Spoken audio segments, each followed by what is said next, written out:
Phil, thank you that you are here, and we are in Paris, and we had today a very fascinating day, and I want to talk with you about presentations.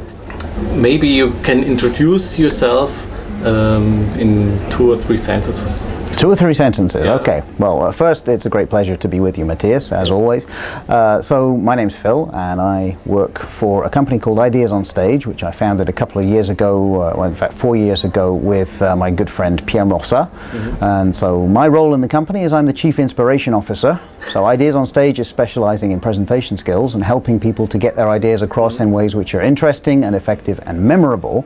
And my role as Chief Inspiration Officer is to evangelize and to tell people in business schools, in different places, at conferences, that there is a better way of presenting. Death by PowerPoint is not a fatality. There is a better way of presenting. Okay, great. What if you think about some rookies, presentation beginners, and if you think about advanced presenters, can you give some tips for the rookies and some for the advanced presenters? Okay, well, let's start with the rookies, if you like. So the first thing I would say is the difference between an average presentation and a great presentation. It's all about preparation. It's all about preparing first in terms of knowing really well what you need to say, not just what's on your PowerPoint slides, but it's really first work out how do you want to transform your audience?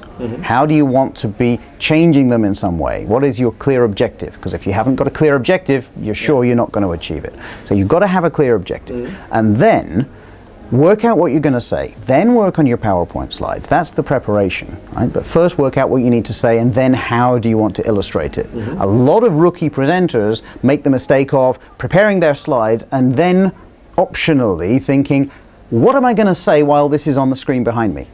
Instead of working out what they want to say and then how they should illustrate it. So turning that around is the first part of preparation that's right. And then the other thing is, you've got to rehearse. You really absolutely have to go through your presentation a number of times. Do it aloud. Ideally do it with your slides. And if you can, record yourself. Because if you are a rookie and you consider maybe I'm not the world's greatest presenter, and maybe a lot of people have hang-ups, maybe they feel I'm not as good as I could be, I don't feel so comfortable about that.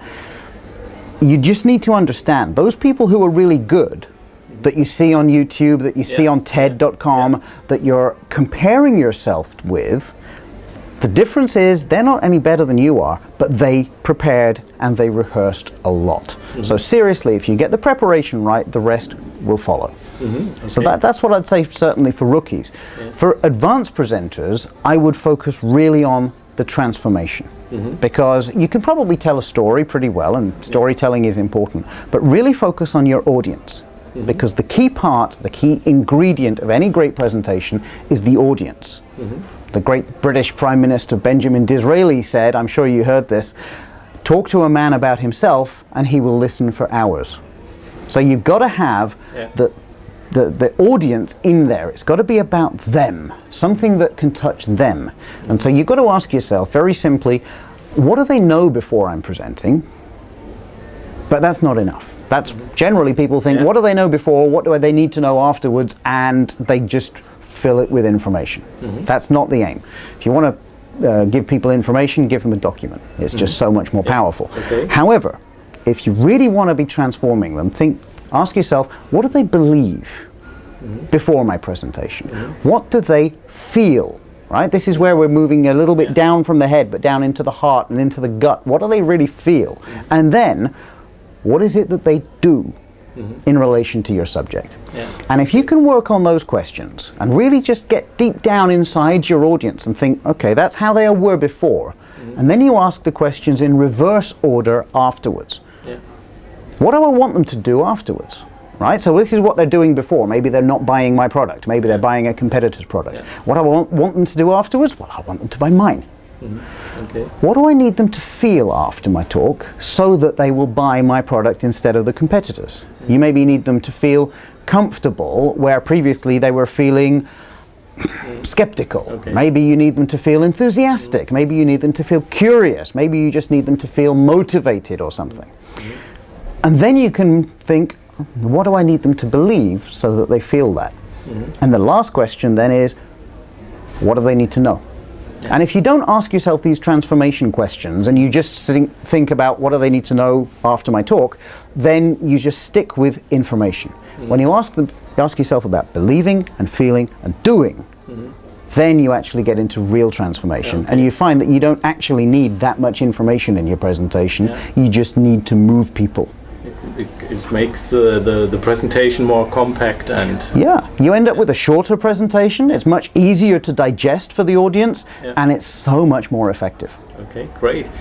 Today I've heard the name Presentation Director of you. So can you explain this word, and can you give us some topics about this word? Sure. Well, a presentation director is something which I take no credit for, because the term was invented by Michael Rickwood, who works with us at Ideas on Stage, and he is a professional actor. And he looked at what we do, and we sometimes call ourselves presentation coaches, right, or a presentation specialist. But he looked at what we do, and he thought to himself, well, look, we are not in front of the camera so much. We are helping other people who are in front of the camera, like a director helps actors. We are not always designing the slides. Sometimes we do, but often when we're coaching speakers for conferences, they're doing their own slides. And our job is to help them with that. Just like a film director doesn't actually design all of the sets, but they are managing the people who do. And they're responsible for the end result, just as we are responsible for the end result of a presentation. So we've got to be coaching the actors, we've got to be working on the screenplay or the scenario of the presentation, the script, and we've got to be making sure that any visuals there on the stage or on the screen are appropriate. So the presentation director puts himself, as Scorsese said, in the audience's position. They're on the side of the audience, not really on the side of the presenter, if you like. Yes, they want the presenter to succeed, but they do that by taking the audience's side, by thinking, what does the audience know, what does the audience feel, and how do we need to transform them? And that actually is the biggest help we can provide, because any presenter has what we call the curse of knowledge. They know everything about their subject, about their products, their company, everything. And anybody who's an expert finds it very hard to put themselves in the position of their audience who knows nothing and who does not need to know so much. So a presentation director substitutes for the audience, asks those questions like, hold on, you're assuming this? How can you assume this? Does the audience know? I don't know. And if I don't know, possibly the audience doesn't too. So the presentation director is end-to-end responsible for a great presentation, even if it's not them who actually goes on the stage. Okay, great. Another question which has nothing to do with the director, or maybe it has to do. What projects do you plan at the moment? What are you working on?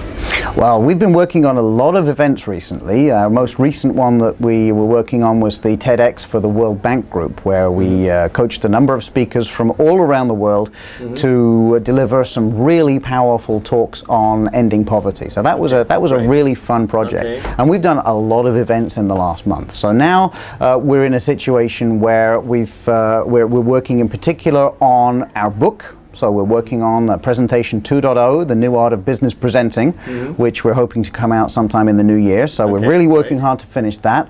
We're working on a lot of customer projects. So one of our customers just launched a new product this week. I was fortunate to go and visit them. It was a luxury product. So I saw what they did. It's great to see when you write a speech and you coach people that you actually see them deliver it in front of the journalists, and you see how well it goes. So that was fantastic. But so what we're working at, it's the book, but we're also working on the expansion around Europe. So we're just about to open our equivalent of Ideas on Stage in Spain. We're looking at also, we have some specialists in a number of countries already, and we'll be looking at maybe some other franchises too. And at the moment, our other big thing is we're looking at the United States. Which is a big market. There's a lot of people there. There's a lot of great specialists in the American market, but there's also room for us too. So we're really aiming to build not just the best European brand in presentations, but really the best worldwide brand. Okay, so I wish you all the best for this target, and thank you very much for the talk, and I wish you all the best for the next time, and thank you. Thank you, Matthias. It's always a pleasure to speak with you. I look forward to seeing you again soon. Okay, thank you. Take care. Bye.